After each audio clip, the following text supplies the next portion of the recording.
Alors aujourd'hui, on va faire des pâtes. L'idée, c'est que je vais te montrer des tortelli faites avec de la ricotta D'accord. et à la fin avec de la menthe. Ok, et des zestes de citron. Pour notre recette, c'est très simple. On prend 550 g de farine, 0,0, un petit peu d'huile d'olive, le sel, très important. On ferme notre robot. Et on commence doucement en ajoutant 340 g de jaune d'œuf. D'accord. Est-ce que tu trouves facilement tes produits pour faire ta cuisine? Ou est-ce que tu dois aussi importer des produits d'Italie justement pour reproduire un peu les recettes typiques? Bien sûr qu'on importe des produits. D'accord. Parce que, comme en France, beaucoup de bons produits français ils restent en France et beaucoup de bons produits italiens restent en Italie. Je mets mon mélange sous la table.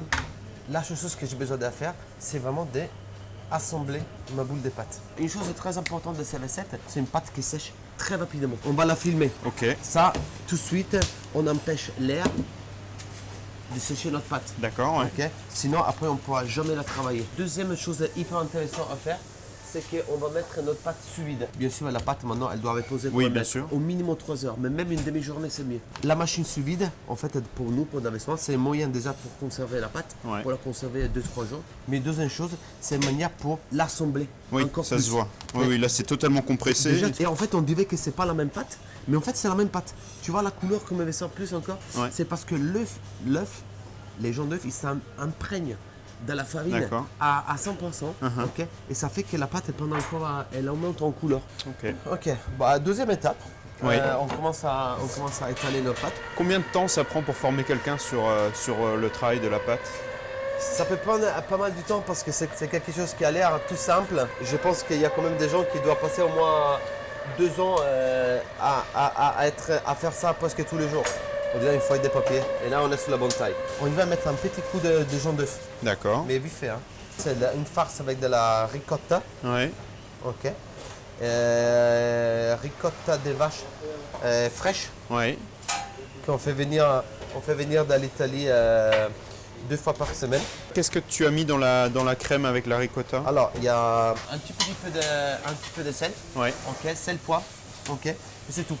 On aplatit un petit peu. Et après, avec 2 cercles, avec le premier cercle, je délimite la farce. Oui. Et avec le deuxième cercle, je coupe mon tortelli.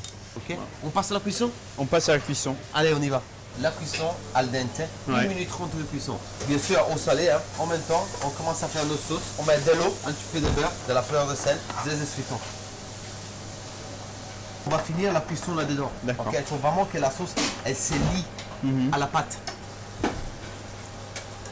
Voilà. On va y ajouter cette menthe qui est coupée de manière très très fine. Et là, du coup, on est déjà prêt pour le dressage. Allez. Magnifique. Nous, on est sur quand même des assiettes qui sont à partager.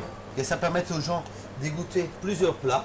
Et c'est un petit peu aussi le but de la cuisine italienne. Hein. Oui. Vraiment une cuisine de partage. D'accord. Donc c'est le mélange gourmet gastronomique avec le côté convivialité. Et bien sûr, avec le mix parfait. Avec tous ces côtés italiens, tout ce bonheur italien qu'on peut apporter à la cuisine. La dolce vita. La dolce vita à l'italienne. Bon, magnifique. Merci. Merci Simone. Ciao.